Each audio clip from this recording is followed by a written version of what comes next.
అందరికీ నమస్కారాలు. ఈరోజు జూన్ 6వ తారీఖు, సుమారు సంవత్సర కాలం ప్రజలు కూటమి ప్రభుత్వానికి మద్దతు తెలియజేస్తూ గత పరిపాలన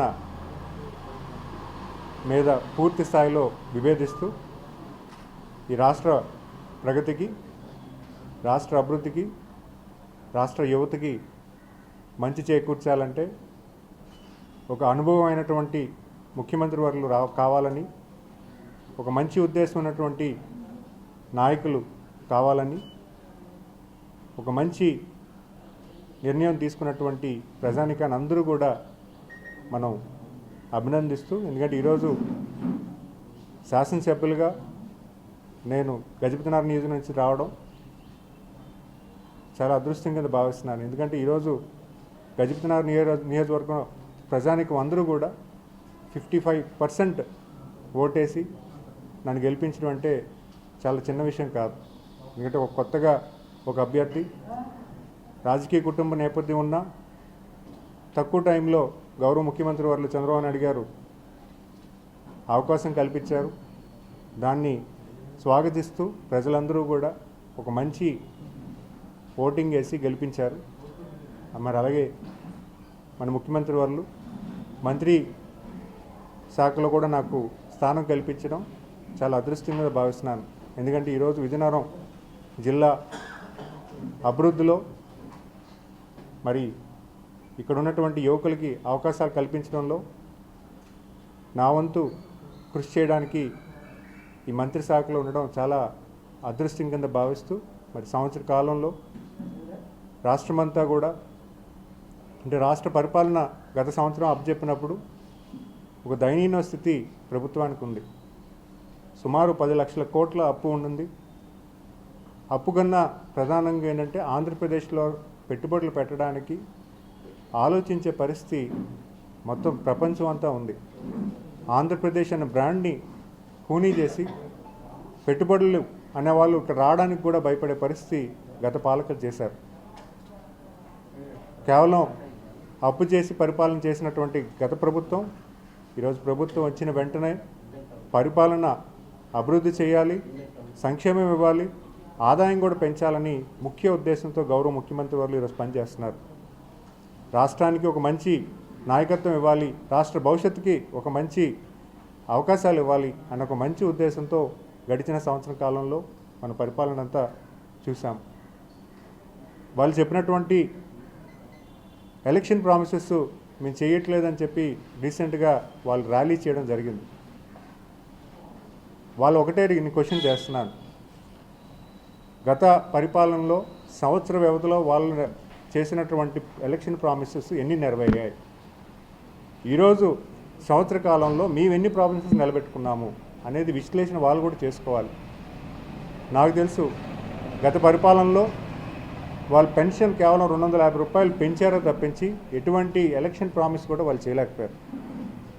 ఈరోజు ప్రభుత్వం వచ్చిన వెంటనే మొదటి సంతకం 4,000 రూపాయలు పెన్షన్ పెంచడమే కాకుండా 3 నెలల పాత పేమెంట్ కూడా 1,000 రూపాయలు చొప్పున ఇవ్వాల్సిన పరిస్థితి ఏదైతే ప్రామిస్ చేశామో అది కూడా ఇవ్వడం జరిగింది. ఈరోజు ఎంతో నిరుపేదలకి చాలా ఆనందంగా ఉన్నారు. 4,000 రూపాయలు ప్రతి నెల 1వ తారీఖున వాళ్ళకి పెన్షన్ ఇవ్వడం. మరి అంతేకాకుండా ఈరోజు ఎంప్లాయీస్ ఎవరైతే ఉన్నారో గత పరిపాలనలో ఎంప్లాయీస్ శాలరీస్ కూడా చాలా డిలేడ్గా వచ్చేవి. కొంతమంది శాలరీస్ అయితే 2-3 నెలలకు కూడా వచ్చేవి. అవి కూడా ఈ ప్రభుత్వం వచ్చిన వెంటనే ఆ శాలరీస్ క్లియర్ చేయడం, ప్రతి ఒక్కరికి కూడా 1వ తారీఖు శాలరీ పడే దశగా ఈరోజు ప్రభుత్వం యంత్రాంగం నడుస్తుందంటే ఈరోజు ప్రజలందరూ కూడా వాటిని అభినందిస్తూ స్వాగతిస్తున్నారు.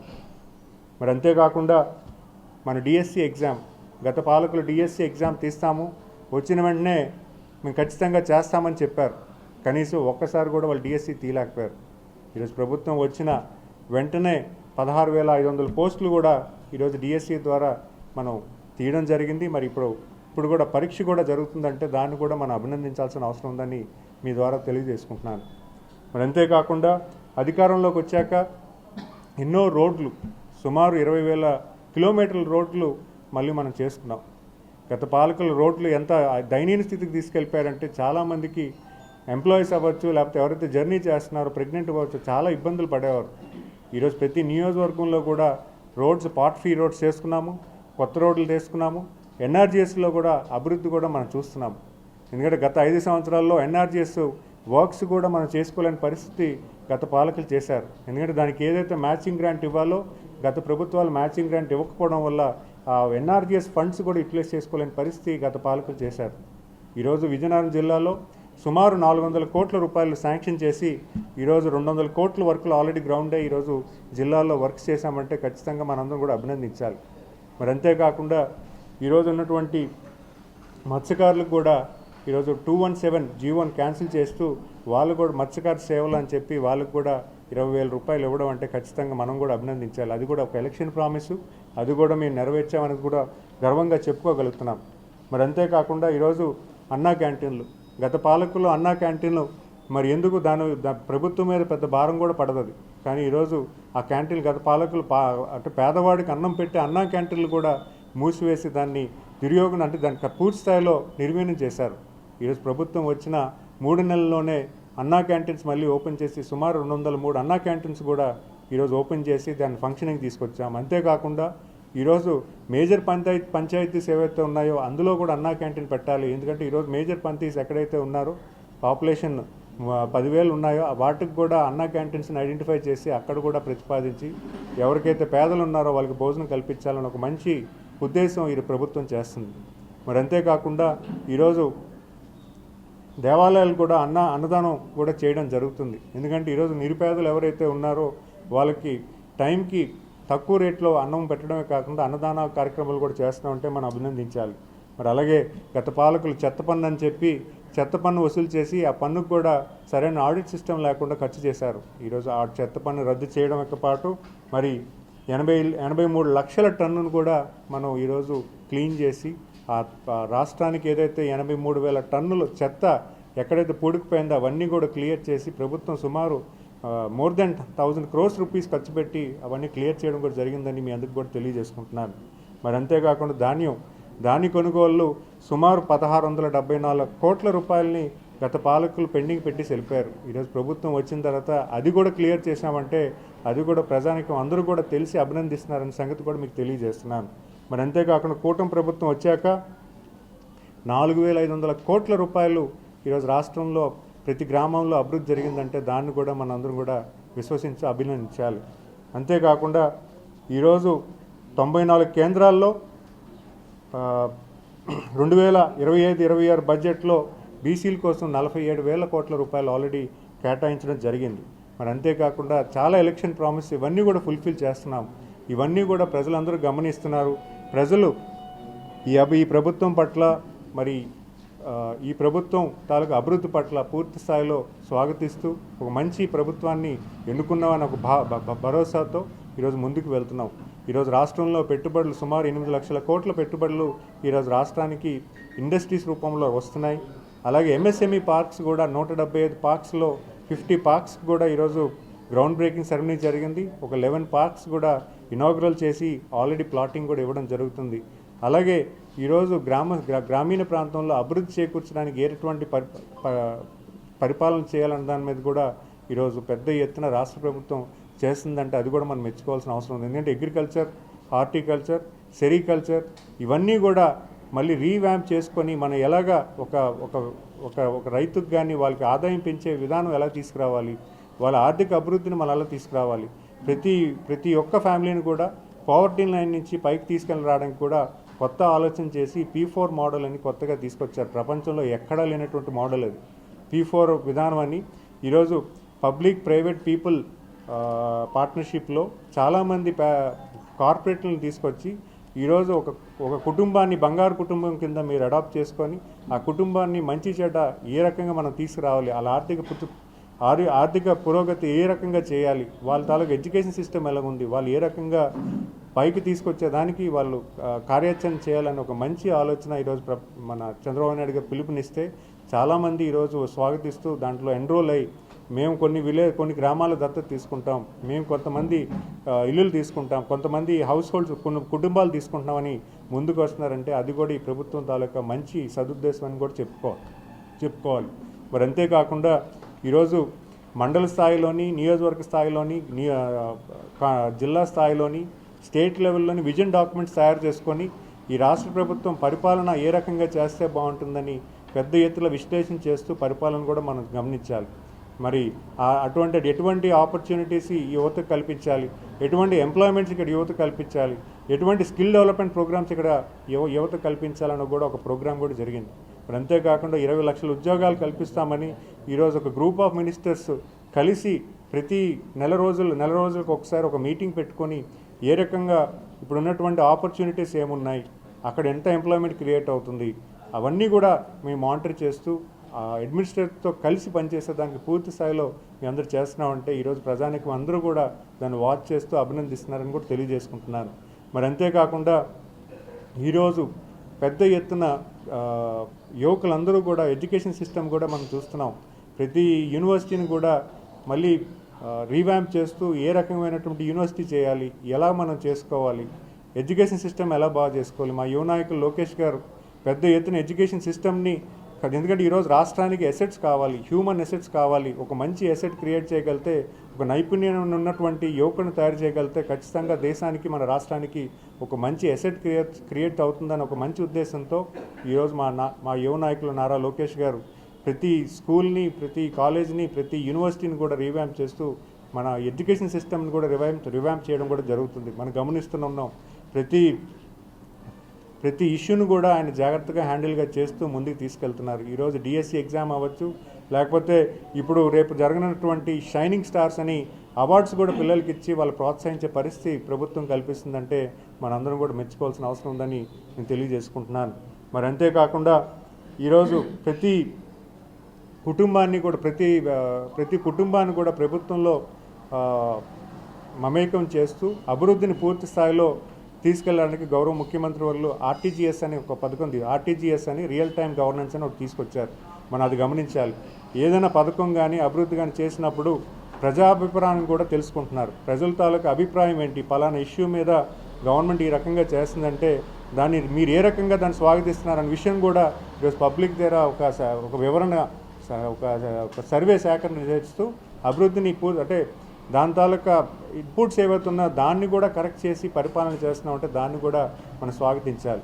అంతేకాకుండా ఈరోజు వాట్సాప్ గవర్నెన్స్, గతంలో మనం మీ సేవ చూసాం. మీ సేవలో ఎటువంటి సర్వీసెస్ అయితే సింప్లిఫై అయ్యాయో మరి అంతే సింప్లిఫైడ్, అంతకన్నా ఎక్కువగా ఈరోజు వాట్సాప్లో సుమారు మోర్ దాన్ 300 సర్వీసెస్ సింప్లిఫై చేస్తూ వాట్సాప్ గవర్నెన్స్లో ఈరోజు రాష్ట్ర ప్రజానీకానికి అందిస్తున్నారంటే అది కూడా సంవత్సర కాలంలో ఖచ్చితంగా అది మెరుగైన డెవలప్మెంట్ అనేది కూడా మీ ద్వారా ప్రజలందరికీ కూడా తెలియజేసుకుంటున్నాను. మరి ఇవన్నీ కూడా మరి ప్రజలు వాచ్ చేస్తున్న సమయంలో వీళ్ళు గత పాలకులు మన 4వ తారీఖున వచ్చి ర్యాలీ చేసి ఏం మెసేజ్ ఇద్దాం అనుకుంటున్నారో పోతే మాకు తెలియదు. ఖచ్చితంగా ఈరోజు ప్రభుత్వం చేస్తున్నటువంటి ప్రతి పని, ప్రతి అభివృద్ధి, ప్రతి సంక్షేమం కూడా ఈరోజు ప్రజల కోసం, ప్రజల తాలూకా మంచి అభివృద్ధి పట్ల చిత్తశుద్ధితో పనిచేస్తుందని మీ ద్వారా ప్రజలందరికీ కూడా నేను తెలియజేసుకుంటున్నాను. ఎందుకంటే ఈరోజు రాష్ట్ర ముఖ్యమంత్రి వాళ్ళు గడిచిన సంవత్సరం కాలంలో మేము ఆయనతో పాటు ఉంటున్నాం. ఆయన సుమారు ప్రతి నిమిషం కూడా ఈరోజు రాష్ట్రం కోసం స్పెండ్ చేస్తూ ఆయన పర్సనల్ టైం కూడా కనీసం లేకుండా ఈరోజు రాష్ట్రానికి ఒక మంచి అవకాశాలు కల్పించాలని ఒక సదుద్దేశంతో ఈరోజు పరిపాలన చేస్తున్నారు. ఎందుకంటే మేము చూస్తున్నాం, ఆయన షెడ్యూల్ చూస్తుంటే అటు ప్రజల్లో ఉంటున్నారు, అటు రివ్యూ మీటింగ్ పెడుతున్నారు, ప్రజల్లో వెళ్తున్నారు, ప్రతి డిపార్ట్మెంట్ కూడా రివ్యూ మీటింగ్ పెట్టుకొని ఆయన ఇచ్చినటువంటి టార్గెట్స్ ఎలా ఉన్నాయి, మీరు ఎటువంటి రోడ్ బ్లాక్స్ ఉన్నా మాకు తెలియజేయండి అని ప్రతి డిపార్ట్మెంట్ కూడా ముందుకు తీసుకెళ్లే పరిస్థితి ఈరోజు గౌరవ ముఖ్యమంత్రి వాళ్ళు తీసుకువెళ్తున్నారు. అలాగే ఈరోజు మనం ఎప్పుడూ లేనటువంటి విధానం ఈరోజు మనం చూస్తున్నాం. ఈరోజు శాసనసభ్యుల్లో కూడా 88 మంది first time MLAs and youngest MLAs in the entire country. ఎందుకంటే ఈరోజు యావరేజెస్ తీసుకున్నా యంగెస్ట్ ఎమ్మెల్యేస్ ఏ రాష్ట్రంలో ఉన్నారంటే ఈరోజు ఆంధ్రప్రదేశ్లో అని చెప్పుకోవాలి. అదేవిధంగా ఎంపీస్లో కూడా మనం ఎన్నుకున్నటువంటి ఎంపీస్ కూడా యంగెస్ట్ ఏజ్లో ఎంపీస్ అయ్యి ఈరోజు youngest age in the country అని కూడా మనం చూస్తూ ఉండాలి. ఎందుకంటే ఈరోజు చాలామంది విద్యావంతుల్ని, చాలామంది ఆ, యువకులను తీసుకొచ్చి రాజకీయాల్లో తీసుకొచ్చి ఈరోజు ఎక్కువ పనిచేసే పని ఈరోజు గౌరవ ముఖ్యమంత్రి వాళ్ళు మా అందరికీ కూడా అవకాశం కల్పించారు. సో కనుక ఖచ్చితంగా ఈ రాష్ట్రానికి మంచి పరిపాలన అందిస్తూ మంచి మన భవిష్యత్తుని ఒక మంచి చేతిలో పెట్టి మంచి నాయకుల్లో పెట్టి మనం ముందుకెళ్తున్నామని మీ ద్వారా అందరికీ కూడా తెలియజేసుకుంటున్నానని మనవి చేసుకుంటున్నాను. P4 ఆల్రెడీ అంటే ఒక 3,000 కుటుంబాలకని ఇప్పటివరకు మొన్న రీసెంట్గా లాస్ట్ వీక్ జరిగినటువంటి రివ్యూ మీటింగ్లో తెలుసుకున్నాను. ఒక 3,000 కుటుంబాల వరకు అడాప్ట్ చేసుకుంటామని రిజిస్టర్ అయ్యారు.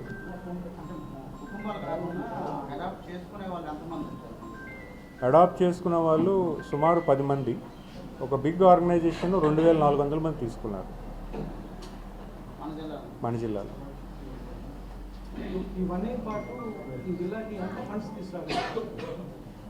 అంటే అభివృద్ధి పూర్తి స్థాయిలో ఇన్ఫర్మేషన్ ఏంటంటే ఎన్ఆర్జీఎస్ వర్క్స్లో సుమారు 400 కోట్లు శాంక్షన్ చేస్తే 200 కోట్లు అయ్యింది. జల్ జీవన్ మిషన్లో వాటర్ డ్రింకింగ్ వాటర్ సప్లై కూడా సుమారు ఒక 200 కోట్ల వరకు ఇవ్వడం జరిగింది. ఎందుకంటే కొన్ని మండలాల్లో మళ్ళీ రివైజ్ చేసి పెట్టడం జరిగింది. మరి రోడ్స్ విషయంలో సుమారు ఆర్ఎన్బి రోడ్స్ అవ్వచ్చు, పంచాయతీ రోడ్స్ అవ్వచ్చు, సుమారు అదొక 200 కోట్ల వరకు వర్క్ చేయడం జరుగుతుంది. మరి అంతేకాకుండా ఇరిగేషన్ ప్రాజెక్ట్స్ కూడా ఈరోజు మన జిల్లాకి సుమారు సిల్ట్ క్లీనింగ్ కావచ్చు, ఏదైతే ఈ కెనాల్స్ రివైవ్ చేయడానికి 2 కోట్ల రూపాయలు కూడా కాన్స్టిట్యున్సీకి 50 లక్షలు చెప్పని ఇవ్వడం జరిగింది. మరి ఇవన్నీ కాకుండా మెయిన్ ఇక్కడ ఎంఎస్ఎంఈ పార్క్స్ అవ్వచ్చు, లేకపోతే కాంపోజిట్గా అంటే ఇవన్నీ అభివృద్ధి కోసం ఖర్చు పెట్టినవి, సంక్షేమం కోసం వచ్చేవి డైరెక్ట్గా వచ్చేస్తున్నాయి. అవన్నీ కూడా వివరాలు అనేవి కూడా మీకు తర్వాత తెలియజేస్తాను.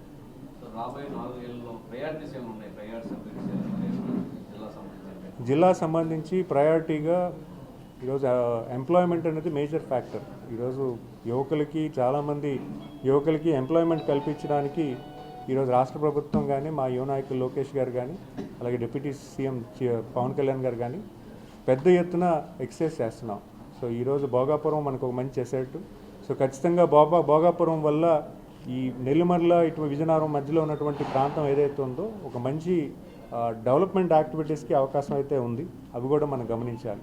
మరి అంతేకాకుండా ఈరోజు కేంద్ర ప్రభుత్వం మన విశాఖపట్నం రైల్వే జోన్కి కూడా జనరల్ మేనేజర్ని కూడా నియమిస్తారని కూడా మనం తెలుసుకోగలం. ఎందుకంటే దాన్ని కూడా ప్రత్యేకంగా అభినందించాలి. ఎందుకంటే ఎప్పుడో వచ్చినటువంటి రైల్వే జోన్ను 2018లో అనౌన్స్ చేసినటువంటి రైల్వే జోన్ కూడా ఇప్పుడు గ్రౌండ్ అవుతుంది. దాన్ని కూడా మనం అభినందించాలి. ఎందుకంటే రైల్వే జోన్ అనేది ఇక్కడ ఉన్నటువంటి ప్రజానికం అందరూ కూడా ఎప్పటి నుంచో ఆశించారు, కలగన్నారు. మరి అంతేకాక స్టీల్ ప్లాంట్ అనేది మళ్ళీ రివైవ్ చేసుకున్నాం, ఇక్కడే ఉంచుకోగలిగాం. ఇవన్నీ కూడా మన ప్రజానికం అందరూ కూడా గమనిస్తున్నారు. ఒక మంచి పరిపాలన అయితే ఈ రాష్ట్రానికి మనందరం కూడా గత సంవత్సర కాలంలో చేయడం జరిగింది. సో ఖచ్చితంగా భవిష్యత్ కాలంలో ఎంప్లాయ్మెంట్ అనేది మేజర్ ఫ్యాక్టర్ కింద పనిచేస్తున్నామని మీ అందరూ కూడా తెలియజేసుకుంటున్నాం.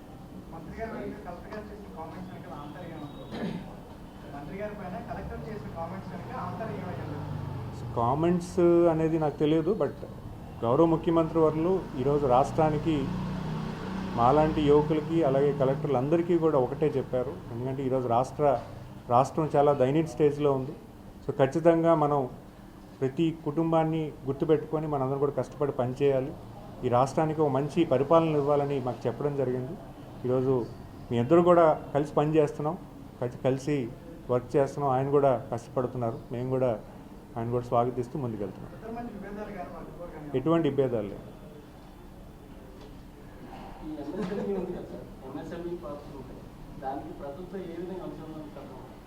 ఈరోజు Ratan Tata innovation hub and spoke మోడల్లో తీసుకొచ్చాము. ఈరోజు మొత్తం రాష్ట్రం అంతా కూడా 5 జోన్స్ కింద డివైడ్ చేసి ప్రతి జోన్లో ఉన్నటువంటి బిజినెస్ ఆపర్చునిటీస్ ఏంటనేది కూడా మేము ఎస్టాబ్లిష్ చేస్తున్నాము. రేపు 10వ తారీఖు సుమారు 10వ తారీఖు విశాఖపట్నంలో కూడా అది ఓపెన్ అయ్యే అవకాశం ఉంది.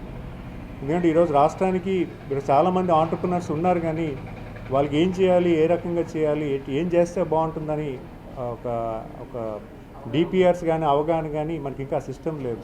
అలాంటి సిస్టమ్ చేయాలంటే మనకున్నటువంటి విజన్ డాక్యుమెంట్స్లో స్ట్రెంగ్త్స్ని చూసుకొని ఇక్కడ ఎటువంటి పరిశ్రమలు పెట్టాలని కూడా ఒక సజెషన్స్ పీపీఆర్స్ ప్రిలిమినరీ ప్రాజెక్ట్ రిపోర్ట్స్ తయారు చేసి అక్కడ పెట్టడం జరుగుతుంది. సో దాన్ని అనుసరించుకొని ఎవరైనా ఆంటర్ప్రినర్స్ ఎవరైనా వెళ్తే అక్కడ మనకు మంచి హ్యాండ్ హోల్డింగ్ ఉంటుంది. ఎటువంటి ఇండస్ట్రీస్ పెట్టచ్చు, దానికి ఉన్నటువంటి డిమాండ్ ఏంటి, సప్లై ఏంటి, ఫార్వర్డ్ ఇంటిగ్రేషన్ అంటే మార్కెట్లోకి ఎలాంటి యాక్సెస్ ఉంది, ఇవన్నీ కూడా తద్వారా తెలుస్తుంది. అది వన్ స్టేజ్ ఆఫ్ సపోర్ట్. అంతేగాని ఎంఎస్ఎంఈ పార్క్స్లో గవర్నమెంట్ చేయాల్సిన బాధ్యత ఏంటంటే పార్క్స్ ఎస్టాబ్లిష్ చేయడం, ఫెసిలిటీస్ కల్పించడం, ఇండస్ట్రీ పెట్టేవాడికి అప్రూవల్ ప్రాసెస్ సులభపరంగా చేయడం. ఎందుకంటే అప్రూవల్ ప్రాసెస్ అవ్వచ్చు, పార్క్స్ కానీ లేకపోతే ఎక్కడో బయట ప్రైవేట్ ల్యాండ్లో పెడితే అక్కడ ఉన్నటువంటి లోకల్ ఇష్యూస్లో వాళ్ళు ఇబ్బంది పడడం కూడా మనం చూస్తున్నాం. ఎందుకంటే లోకల్ ఇష్యూస్ కూడా ఒక ఇండస్ట్రీ పెట్టడం వల్ల గ్రామస్తులు కానీ అక్కడ ఉన్నటువంటి ప్రజానికి కూడా ఇబ్బంది పడకుండా చూసుకోవాల్సిన బాధ్యత ప్రభుత్వానికి. అందుకని ఈరోజు పార్క్స్ ఎస్టాబ్లిష్ చేసి అక్కడ ఉన్నటువంటి పార్క్స్ ఎటువంటి ఇండస్ట్రీస్కి అనుమతులు వస్తాయో, అంటే వైట్ ఇండస్ట్రీ అవ్వచ్చు, గ్రీన్ ఇండస్ట్రీ అవ్వచ్చు, ఆరెంజ్ ఇండస్ట్రీ అవ్వచ్చు, రెడ్ ఇండస్ట్రీ అవ్వచ్చు. మోస్ట్లీ ఎంఎస్ఎంఈ పార్క్స్ అన్నీ కూడా green are orange, maximum green ఉంటుంది.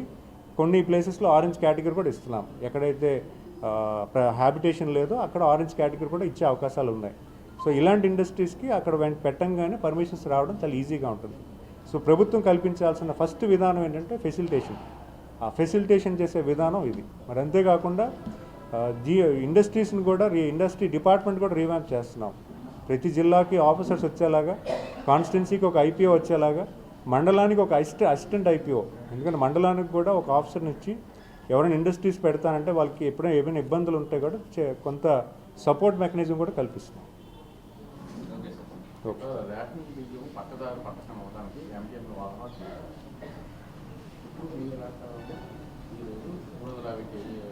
సో అది ఈరోజు డిఎస్ఓ గారితో మాట్లాడాను నేను.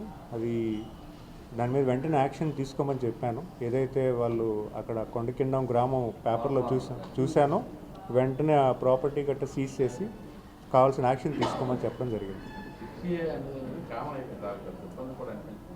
అంటే ఇవన్నీ కూడా లెగసీ ప్రాబ్లమ్స్, గత పాలకుల నుంచి వచ్చేటటువంటి లెగసీ ప్రాబ్లమ్స్ ఇవన్నీ కూడా.